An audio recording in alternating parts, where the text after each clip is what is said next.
Hey guys!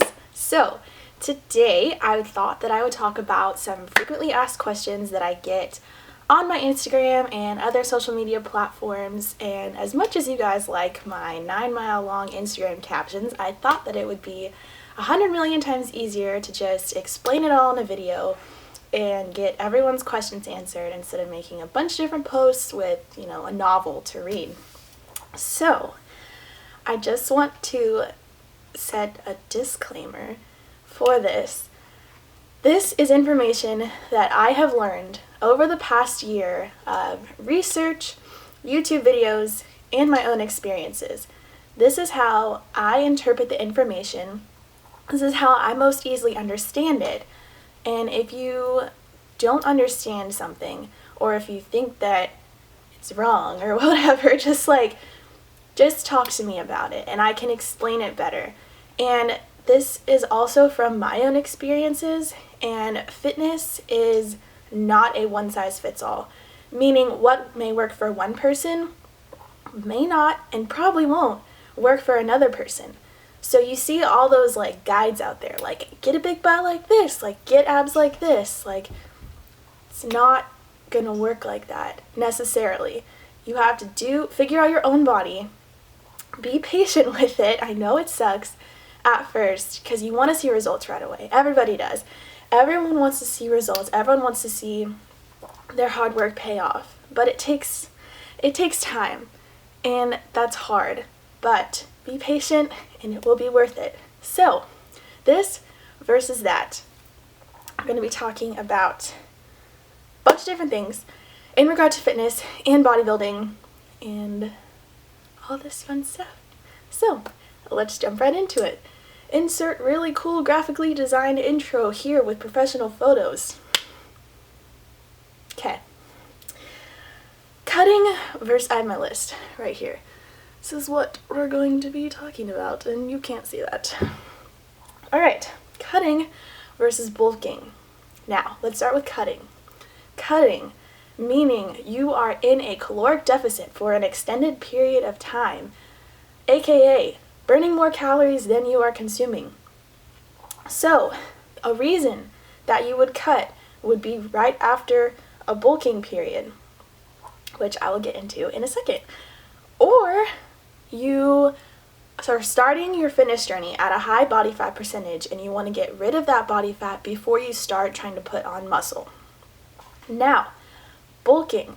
Bulking is when you are in a caloric surplus, meaning you are eating more than you are burning. You do this to put on muscle.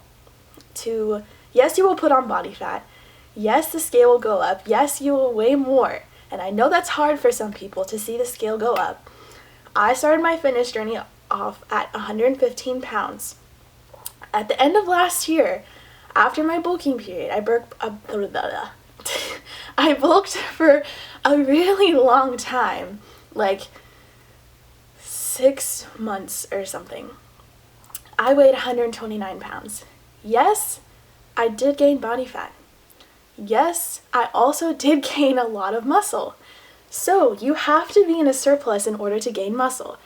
No, you cannot build muscle and burn fat at the same time. This is hard for people to understand, but it's just you can't be in a surplus and a deficit at the same time. So in order to gain muscle, you need to be in a surplus. In order to lose fat, you need to be in a deficit. You can't do that at the same time. Now, if you're just starting off your fitness journey, most likely you will do that because your body has never experienced this, so it's trying to adapt, aka build muscle and burn fat.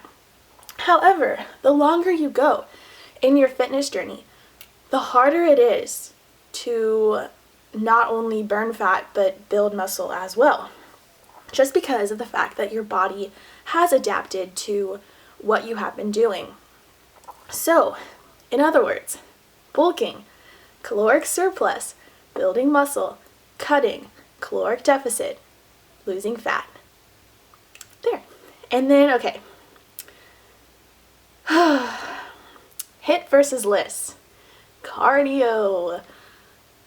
I hate cardio. It sucks. It's not fun. It's not fun. I personally do not like it. I am in a family of all runners. My mom has run a half marathon. My dad did the Ironman. My brother is in cross country and track. I don't know what happened to me. I just don't like it. It's just the worst, basically.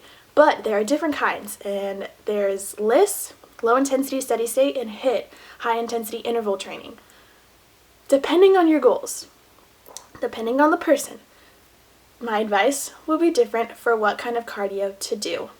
For if you are in a contest prep for a bodybuilding show, I'm out of breath. You will most likely be wanting to do liss cardio due to the fact that if you are trying to lose body fat, you want to be in the body fat burning heart rate zone, and liss cardio will put you in that zone. So liss cardio burns less calories than HIIT cardio does, but a higher percentage of the calories burned from liss will be body fat instead of like carbs, for example, as an energy source. So some people, it's hard to understand this. They just want to do sprints all the time. Oh, I'm burning more calories, like great. But depending on your goals, it's different. And so HIIT cardio, for those of you that don't know, is interval training. So you'll do like 30-second sprint, 30-second rest. And this gets your heart rate way high. I am dead after HIIT cardio. And so HIIT cardio breaks down muscle because sprints are hard, man. Like, you'll definitely be burning more calories, but your body will have to use more energy and there will be muscle breakdown. So the reason why people or why competitors in the bodybuilding field perhaps do not do HIIT cardio is due to the fact that when you are doing HIIT cardio, you are breaking muscle down, and the muscle breakdown will cause inflammation of the muscle. You'll be sore. Liss cardio doesn't usually cause soreness. So not only are you sore, but since you are in a caloric deficit, it will be it'll be much harder to build that muscle back up to where it was because you don't have enough calories to do that with, if that makes sense. So one is not better or worse than the other. They're just, you use cardio as a tool to reach your goals. So if you do cardio all the time, so cardio is used for cutting, just putting that out there. If you are trying to lose fat, you do cardio. If you are bulking, don't do cardio. It's gonna hinder your gains. But yeah, cardio is a tool to use when you are cutting. If you are doing cardio while you are bulking, your body's going to adapt to that, and it's not going to be as effective when you're cutting. So just don't do it when you're bulking, if that makes sense, because you want to build as much muscle as possible, and then throwing in cardio when you're cutting, because your body is used to lifting heavy, and then once you throw in the cardio, getting your heart rate up, then it'll be more effective if you don't do it all the time. Otherwise your body will adapt and you'll have to just do more and more and more and more, and that's annoying, having to do cardio every day, twice a day.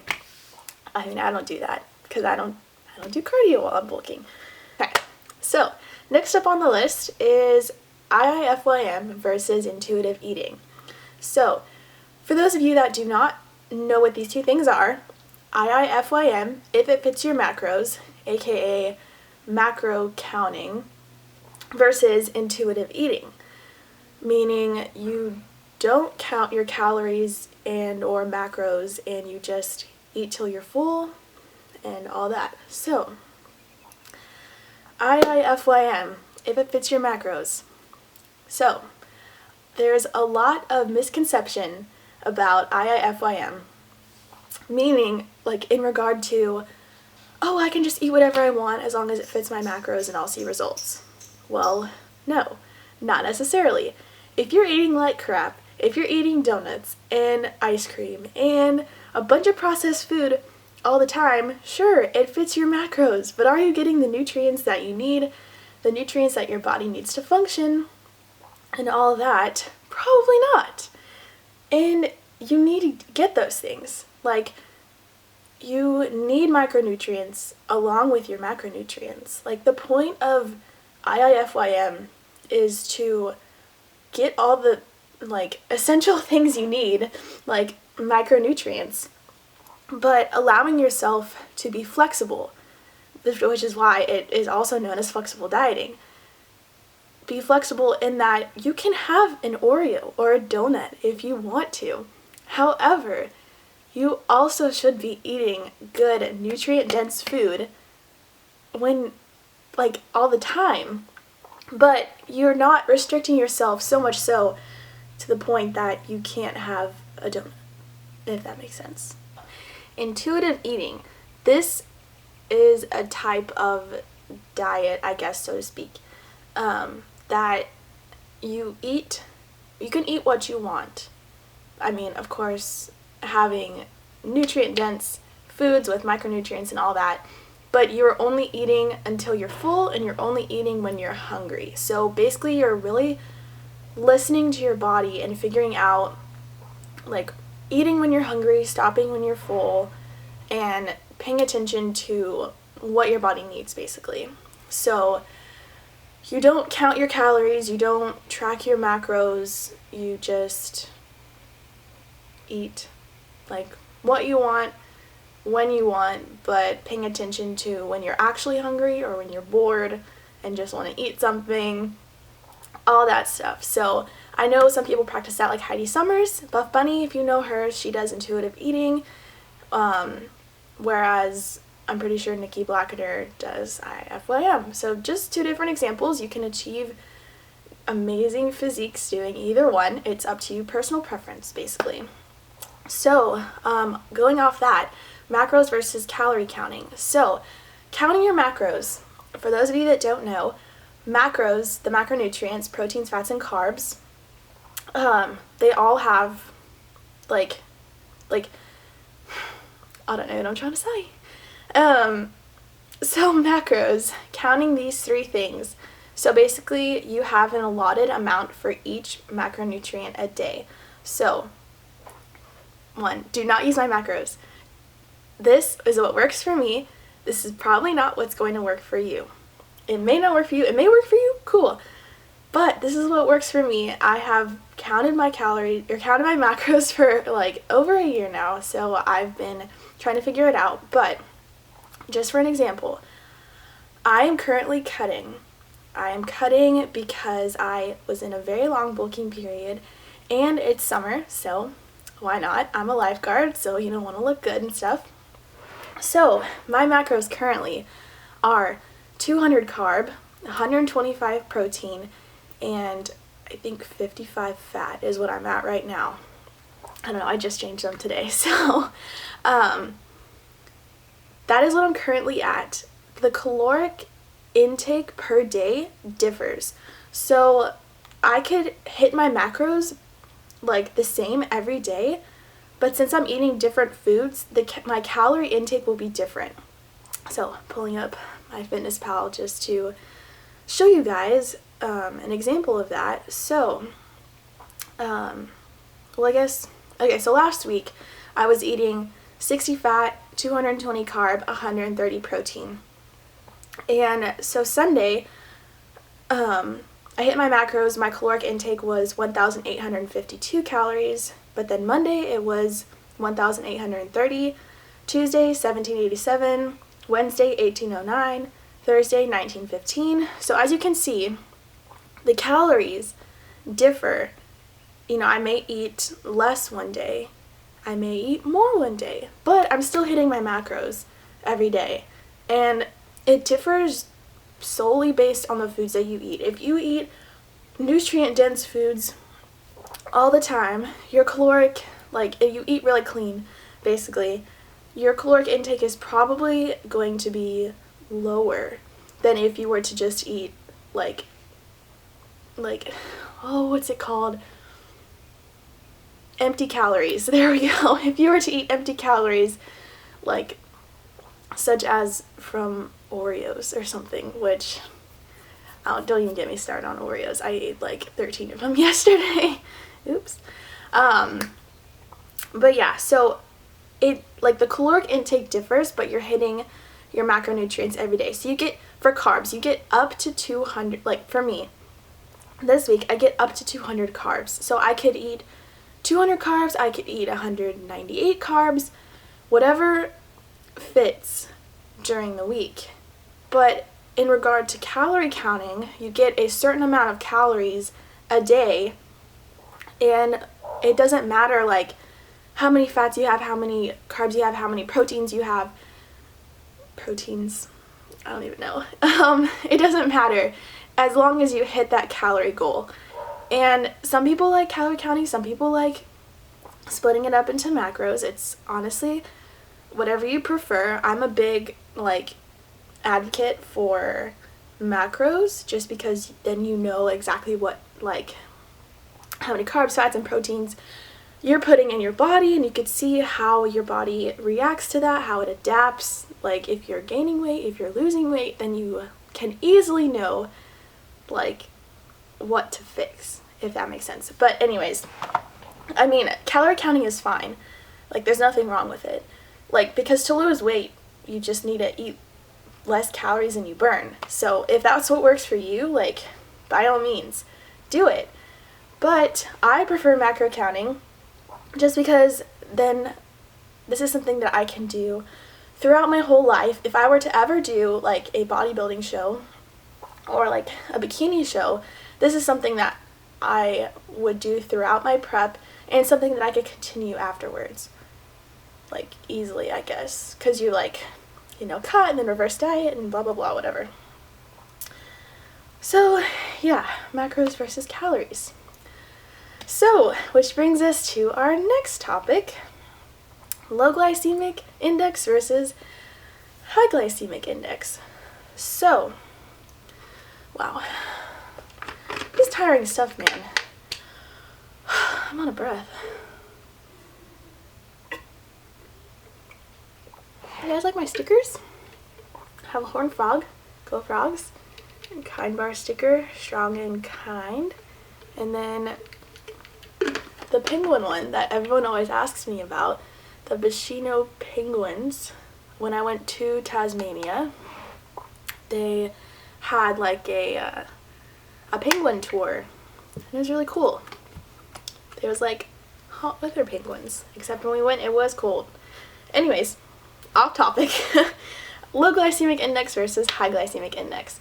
So this is in regard to carbs. So low glycemic index versus high glycemic index. So this is in regard to carbs and how simple carbs versus complex carbs are broken down and absorbed into your body.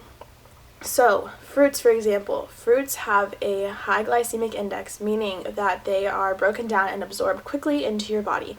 This is useful for after your workouts, when you need to replace the glycogen stores in your muscles after they have been depleted, or maybe not all the way depleted.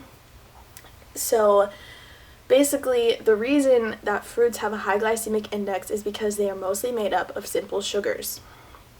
And these simple sugars obviously either don't need to be broken down or need to be broken down a lot less than complex carbs need to be broken down. So, in that sense, the simple carbs, since they're already broken down, they can just be absorbed. And that's why they're absorbed so fast, as compared to a low glycemic food, such as oatmeal or sweet potatoes. They are complex carbs, and they need to be broken down more so into the simpler sugars, aka glucose, so your body can absorb it and use it. So the reason people pay attention to the glycemic index of carbs is so that they are able to time their carb intake around their workouts. So for example, you will probably want to eat foods with a low glycemic index, oatmeal, sweet potatoes. My brother's doing something. Sweet potatoes before your workouts so that you get a steady stream of energy while you are working out. Of course, not right before you work out. Don't eat right before you work out. But like an hour or two before, so that your body has a steady stream of energy throughout your workout. And then once all that energy has been depleted, you can eat foods with a high glycemic index, aka fruits, after your workout, so your body can replenish what you have lost during your workout. So, in regard to high glycemic foods, however, Oreos have simple carbs in them, and fruits have simple carbs in them. The reason why you would rather eat a fruit than an Oreo is because, along with the simple sugars that fruits have, okay, wait, hold on, back up. Fruits. A lot of people are scared of fruits. I used to be scared of eating fruits. I was like, that's too many carbs. Oh my gosh, like simple sugar is not good for you. So wrong. Incredibly wrong. Fruits are so good for you. And the reason fruits are so much better than eating an Oreo is because along with the simple sugars that fruits may have comes fiber, micronutrients, and antioxidants, all of which your body really needs to function and do what it's supposed to do. So that is the reason why fruits are so much better than Oreos. A lot of things are better than Oreos, but this is just my example. Probably a bad one, but fruits are not bad for you. Fruits are good for you. Yes, they have simple sugars. Yes, they are broken down easily and absorbed, but if you're really that worried about it, you could time your carbs. Low glycemic index foods, complex carbs before your workouts, high glycemic foods, simple carbs after your workouts, if you're really that worried about it. I, myself, do not worry about that so much because I have a high metabolism. If you don't have a high metabolism, or if you're cutting and you don't get that many carbs, maybe you want to do that. It's up to you. But this is just my explanation of what it is. So, that whole thing about Oreos and fruit also goes along with what I was going to talk about next. Artificial sugar versus natural sugar. So, fruits are made up of simple sugars, mostly of fructose. You can remember fructose as fruit sugar. And artificial sugar obviously is just it's just glucose. That's all it is. And so, they both break down to the same thing. An Oreo, the sugar in Oreos versus the sugar in fruit will break down in your body to the same thing. But it'll break down to glucose. All carbs break down to glucose. Your body does not discriminate. All carbs break down to the same thing. However, if you eat something artificial versus if you eat a fruit, for example, I just lost my train of thought. Like I said earlier, the reason that fruit is so much better for you is because along with the sugars that it may have, it is a nutrient-dense food. It has the fiber, it has the micronutrients, it has the antioxidants that help to make your body healthy and give your body the fuel and what it needs to function properly. So, next is supplements versus whole foods. You do not need supplements. Supplements will not make or break you. If you do not want to take supplements, don't take supplements. If you want to take supplements, take supplements. I like to take supplements because I think it's fun. I think supplements are cool. And I personally feel like they help me. No, I do not consider protein powder a supplement. I consider it a food. Because I'm a vegetarian. For those of you that don't know, I do not eat meat. I do not like meat. I think it is gross. I don't like the taste of it. That is my personal preference. However, I need that protein powder to reach my protein goal for the day. Yes, when I'm bulking, I don't use protein powder as much just because I am able to intake more food, and thus I can more easily hit my protein goal when I'm eating more food. However, when I am in a deficit, aka right now, I am not able to hit that protein goal as easily as if I were to be eating more food. So I do take protein. Don't consider it a supplement. It is a food to me. And yeah, so disclaimer there. However, supplements such as fat burners, pre-workout, water depleters, BCAAs, all those things, you don't need those in your fitness journey. You don't need those to reach your goals. You don't have to have them. Some people like to have them. A lot of people like to have them. I like to have them. But you don't need them. It's not going to make or break you. If you prefer to eat whole foods to reach your goals, do it, by all means. If you want supplements to help you reach your goals, do it. However, in order to take supplements, your nutrition and your exercise needs to be on point.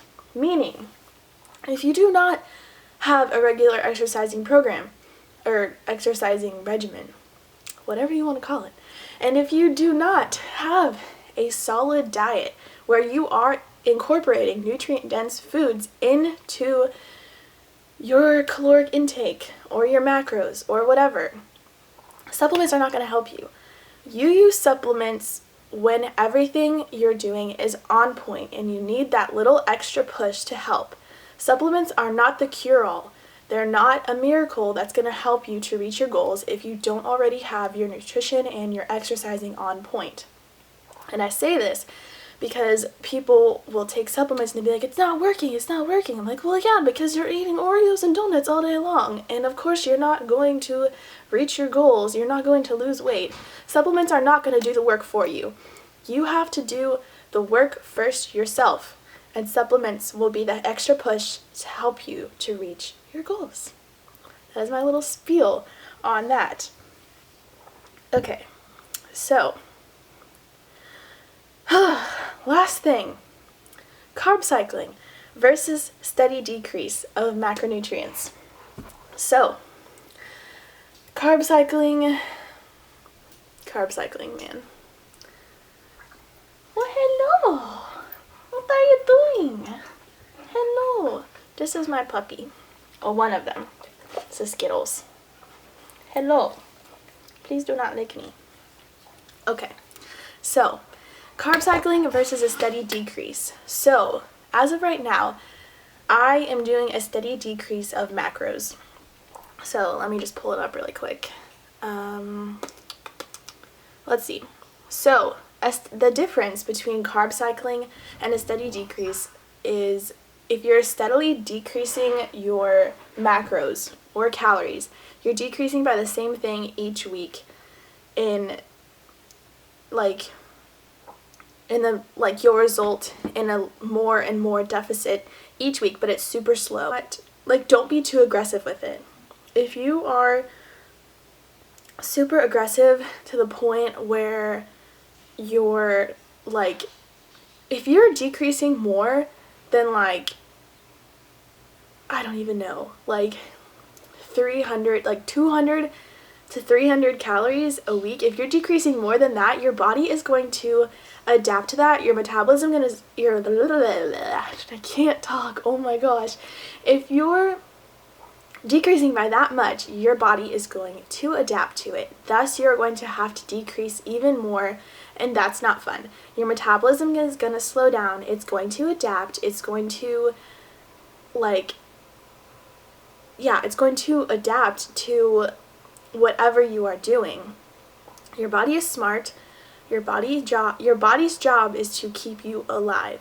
So, you need to manipulate this to the best of your ability by decreasing slower and slower and slower. It's kind of like that thing, if you've ever heard of that analogy, it's kind of gross, but this is the only thing I can think of right now. If you put a frog, no, go frogs, we're not putting a frog. If you put a live specimen of some sort into a pot of boiling water and you slowly increase the heat, it's not going to notice it as much as if you were to just throw it in to a pot of boiling water. It's going to jump out and be like, whoa, what are you doing? Same thing happens with your body. If you all of a sudden go from eating 2,000 calories to eating 1,000 calories, your body's going to be like, dude, what are you doing? And it's going to go into survival mode, and it's going to store all the food that you are eating, and you're not going to lose weight. You're not going to reach your goals because it's going to freak out and be like, whoa.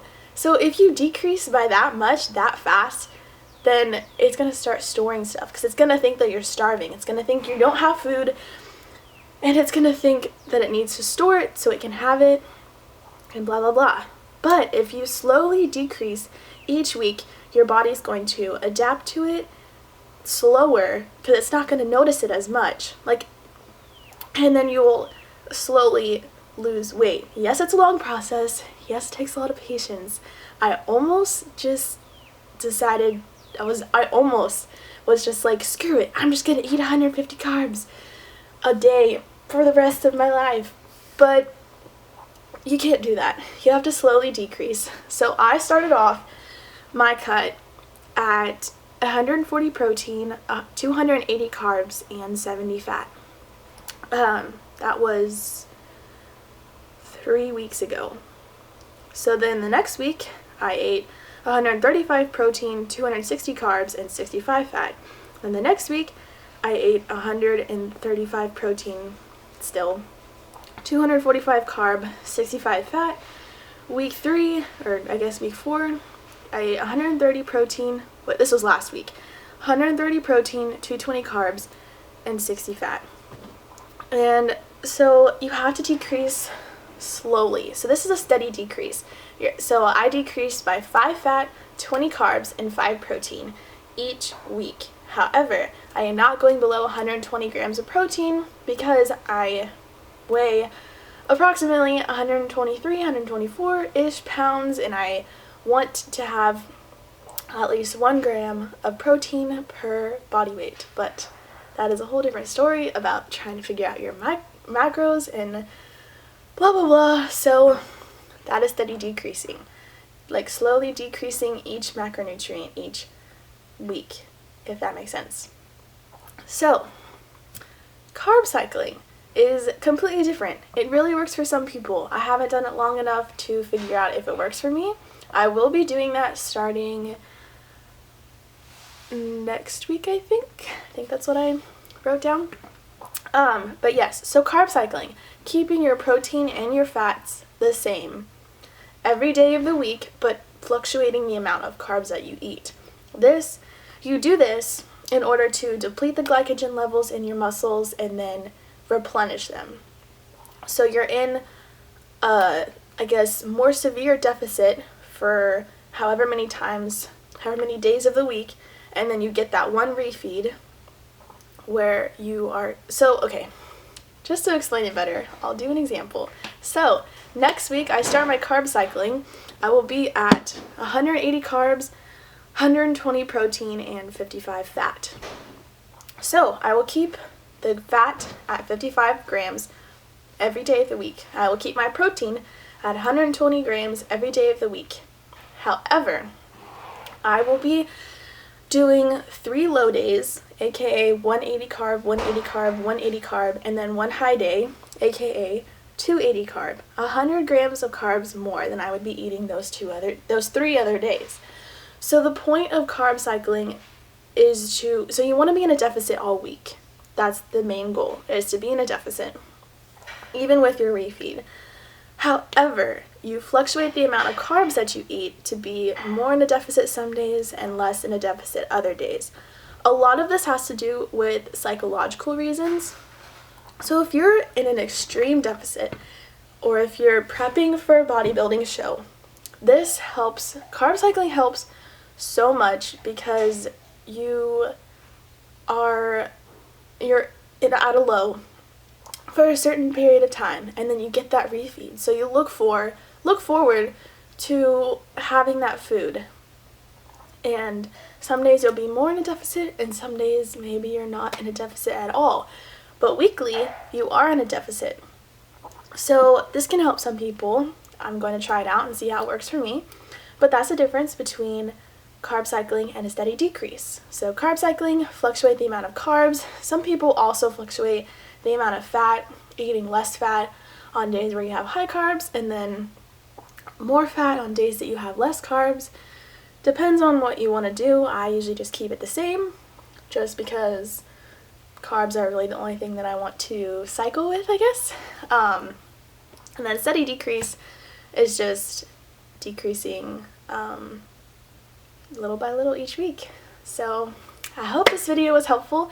If you guys have more questions, let me know. Email me, comment on my Instagram.